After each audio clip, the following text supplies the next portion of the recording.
happening again. Good evening and welcome to MetroFocus. I'm Jenna Flanagan. Saturday's attack at a Chabad of Poway synagogue near San Diego happened exactly 6 months to the day that 11 worshipers were killed at the Tree of Life synagogue in Pittsburgh. The shooting also occurred as the New York Times was admonished and later apologized for publishing this illustration, one that many say is similar to anti-Jewish propaganda seen in Nazi Germany. The statistics support it. Anti-Semitism in America is growing. The question is, why now and how do we get a handle on the hate? Joining me now with insight is Rabbi Mark Wilds, founder and director of the Manhattan Jewish Experience, and Evan Bernstein, regional director of the Anti-Defamation League. Gentlemen, welcome to you both to the program. Thank you. Thank you, John. First, again, I always start by asking what was your initial reaction to hearing about this latest shooting at a synagogue? Well, first of all, I just want to express our condolences to the family of Lori, who was an extraordinary woman in Rabbi Goldstein's community, the synagogue that was attacked. The first reaction, obviously, is shock and horror. Again, this keeps happening. Mm-hmm. And as someone who conducts services every Shabbat, as I walk to synagogue, I'm always thinking about this now. It's on my mind. But my reaction is the same one as the very heroic rabbi who called for more people to come to services this coming Sabbath, this coming Shabbat. And he didn't just call for Jews to come to synagogue, but for all members of all faiths to attend their local houses of worship, because we cannot be dismayed or deterred. Terrorism, at the end of the day, has to be confronted, and we can't be living in fear. We need to do what the rabbi called us to do, which is to come back. And the rabbi had some incredibly compelling words and a compelling story about that day. Evan, what were you thinking when you first heard about this? You know, going into that Shabbat, it was over Passover, and, you know, for an organization that was so knee-deep in what happened after Pittsburgh, just 6 months earlier, going in, knowing it was 6 months, anniversary, you're thinking about those things, and the last thing you're thinking about is coming out of Shabbat and hearing about another shooting. And especially, you know, we've seen so many of these kinds of acts of hate in houses of worship around the globe, in the United States, the Jewish community, to the Christian community, to the Muslim faith. I just, again, like Rabbi said, the condolences go out to the entire community, to the rabbi, to Lori's family. It's just devastation, again, for the Jewish community, not only in San Diego, but across the globe. And I think there's just a general fear now. So many people I've spoken to are really, you know, thinking twice about going to synagogue on Shabbat, and I think that's the last thing that Rabbi Goldstein wants, and it's the last thing the community wants. And I think we need to, as a strong community, come together and stand up to this kind of hate and show that we're not going to be deterred from being Jewish and being faithful to our religion. But there is something to be said about the rise in white nationalism and anti-Semitism at the same time in this country.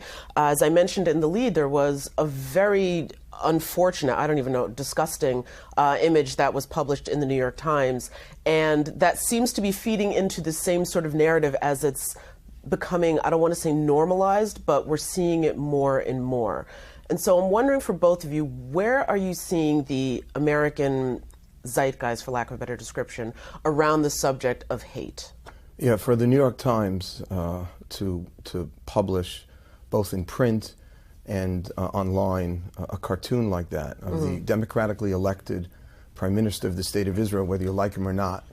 He is a leader, and he was elected by a majority vote in his people. And for the New York Times, that kind of publication to print such a really disgusting and disgraceful cartoon, it just begins to legitimate and to make it okay to depict certain leaders in a certain kind of way. I'm all for free speech. Free speech is an incredible pillar of this great country, as it is in Israel and other democratic countries throughout the world. We cannot give up on free speech, but we have to be respectful, because there are crazies out there who somehow can perhaps be inspired by what becomes a normalization of hate. And Evan, your thoughts? I think, you know, so many of the people that are perpetrating these acts of hate are lone wolves. They're not necessarily part of one particular group. And they are being radicalized online with what they're reading, what they're seeing, and to have basically the Rolls Royce of newspapers, the New York Times, publish such a horrific anti-Semitic cartoon. The kind of cartoons that we see right now in Middle Eastern newspapers, what we saw during the age of the Holocaust in Europe, it was appalling, and we're shocked by it. But I think it plays to what's going on also on the internet. We're seeing many more of these kinds of memes and images that are being put out there, and I think now we have to start holding platforms accountable for what's going on online. We have to hold our newspapers. Clearly, we need to hold the New York Times accountable. There needs to be some serious looking into what took place and how that happened and how the editorial board let that happen. But this is not the first time. This may be one of the most prominent times, but people that are capable of being radicalized are seeing this. They're seeing this information. They're seeing these kind of ads, and it's becoming normalized, and it's normal for them to then act out on it. People are, acting out with words on blogs and on Facebook and on Twitter, but now certain people are acting out with hate and with guns, and we cannot allow for that to continue and metastasize any further than it has. I could go so much deeper into the problem of the radicalization online. However, I do want to turn to the example that we saw. One of the stories that came out of this shooting was the example of Miss K, Lori K, who lost her life. I'm wondering if there's something positive that we can take away from this story, as horrific as it was, the way this woman lived her life, the way that she actually was the one who stepped in front of the bullets to save her rabbi. Yeah, I mean, what Evan just mentioned before about coming on Passover, which is the celebration of our freedom. And not only that, but Lori came to synagogue to recite a special prayer that's said on the last day of the holiday, the Yizkor, to remember her family that was not with her. And I think, as the rabbi said, Rabbi Goldstein of the synagogue, we want to do something positive with something negative.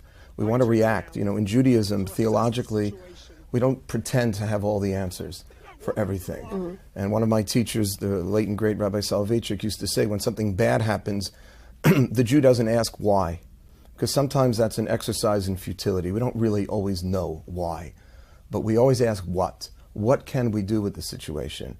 And what can we do with the legacy and memory of this great woman, who, by the way, was the one to secure the loan for this synagogue that was attacked 35 years ago? This woman was devoted to her community, to giving, and to standing up and protecting her rabbi and teacher. I mean, if we're not going to do something positive with that, that would just be a terrible shame. She did not die in vain, and one of the ways of making sure that she didn't is for all of us to come out more to synagogue, more to our houses of worship, and to do random acts of kindness, and to live the kind of life that Lori lived. Evan, very quickly, because we're running out of time, but I know that you've done so much work with reaching out to other faith-based groups to try to create those connections and create those conversations. Is that the direction that we need to be headed? We need to find, every direction possible. I think, where does hate come from? Anti-Semitism doesn't typically come from inside the Jewish community. It comes from outside the Jewish community. And I think a lot of times we try to, fight anti-Semitism in an echo chamber. And what we need to do is get out to the other, whether it's the Christian community, the Muslim community, other communities, Sikh communities, and have those conversations about what we have in common. Hate's a learned behavior. And unless we have conversations with other people, we're never going to be able to affect change. We're never going to be able to push back on anti-Semitism in a meaningful way. And we need to start in schools. We need to start with young people. We need to start in other houses of worship other than our own, so these kind of things don't happen and that we continue to stand together. I think one thing that can happen from this is that there's been so many of these kinds of shootings that there is a fatigue, as you mentioned earlier, about these kind of things happening. The only way we know that we can't have that fatigue is when we all stand together. And that when these things happen, we're all together, unified, one strong voice. And I think, based on this horrific act that took place in San Diego, we've seen that kind of outpouring of support, especially in the San Diego community. But we need to continue that across this country. I think that's an excellent note to leave it on. Gentlemen, I want to thank you both for joining us on MetroFocus to discuss another hard weekend that we've seen. Thank you. Thank you.